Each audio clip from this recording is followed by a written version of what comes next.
আসসালামু আলাইকুম। আশা করি সবাই ভালো আছেন। কী জন্য একটা দোকানদার কাস্টমারের প্রতি রাগ হয়, তো তারই কয়েকটা কারণ বলবো।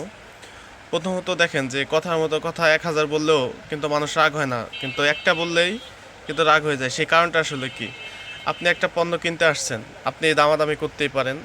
100 টাকা দাম চাইলে আপনি যত কম 1 টাকাও বলতে পারেন, একটা কথা আছে, বলেন, সেটা সমস্যা নাই।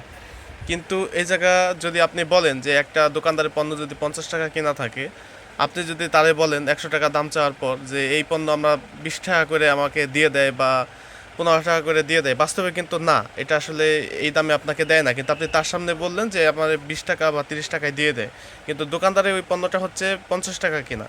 তখন জিনিসটা তার কিন্তু মারাত্মকভাবে সে রাগান্বিত হয় যে আমরাই কিনতে পারি না 20 টাকায়, সে কেমনে 20 টাকায় কিনে এবং বাইরে কিভাবে বিক্রি করে। এটা সম্পূর্ণ রং পলিসি, যে বাইরে পাওয়া যায় এত দিয়ে আমরা কিনি, এই কথাগুলো হচ্ছে সম্পূর্ণ ভুল।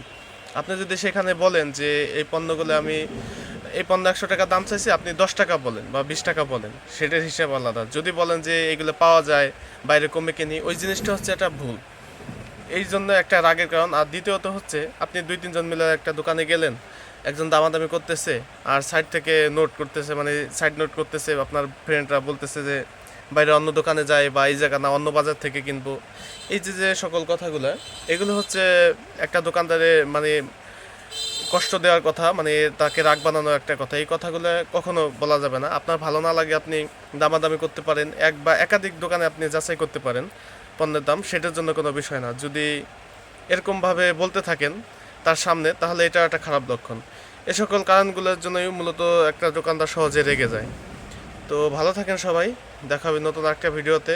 ভিডিওটি ভালো লাগলে একটা লাইক দিন, আর কিছু আপনাদের জানা থাকলে আমাকে কমেন্টে জানিয়ে দিন, আমি সে বিষয়ে আপনাদের অবশ্যই জানাবো।